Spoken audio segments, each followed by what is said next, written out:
na paraan para malaman natin yung kalooban ng Diyos, check willing to obey.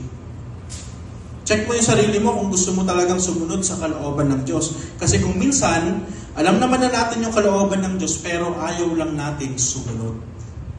Kaya nagkakaroon pa rin tayo ng pagdududa kung kalooban nga ba talaga ng Diyos yung iniisip natin.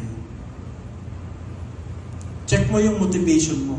O check mo yung sarili mo kung willing ka talagang sumunod sa kalooban ng Diyos.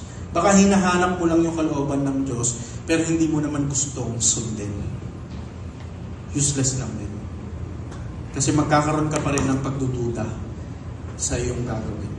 Amen po ba? Amen. Yan po yung paraan. No? Yan po yung kailangan natin gawin upang sa darating na 2024 ay patuloy na makapamuhay tayo ng maayos, ng naayon sa kalooban.